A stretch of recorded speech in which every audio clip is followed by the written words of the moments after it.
whether this particular, let's say we have another method, built-in method, which we have to check whether particular string is lower or upper. So to check whether the string is lower or not, we can just simply write is lower. And if you execute this, so if you see here for x, since all the characters which are present inside this particular string are lowercase, so that is why it is writing true.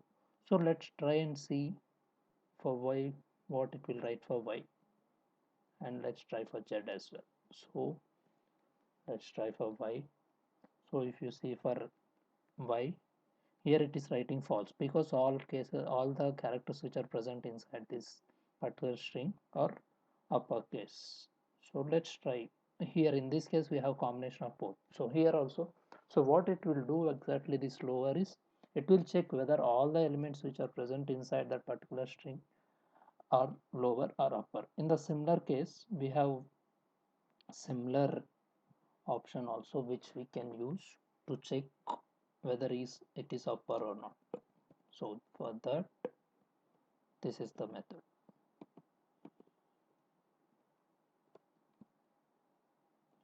Let's try and apply for all the things at a time. So if you see here in this case, x contains all the lowercase letters, that is why it is writing false. But when it comes to y, it has all the uppercase letters, so that is why it is writing true.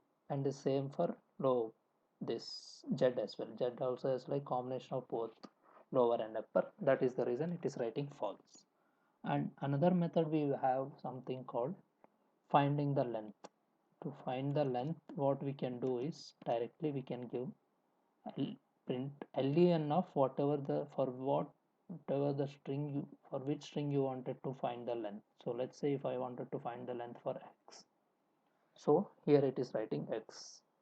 So that is how this length method works. So using this length, you can find how many characters are present inside the particular string. So let's say in this case, what is there? Python has Python 2, so total 9. 6 characters are there. Let's see. Let's check for y. Same.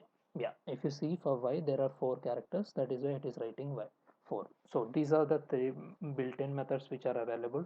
First one is, let's recap all the methods once. So first method is to check whether all the elements which are present in the string are lower or upper. For lower, we can use is lower method. For upper, we can use is upper method. And similarly, to find the length of the particular string, you can just write len of that particular string for which you wanted to find the length. So these are the 3 built-in methods which are available in string method. So thanks for watching my video. Let's meet in the next video.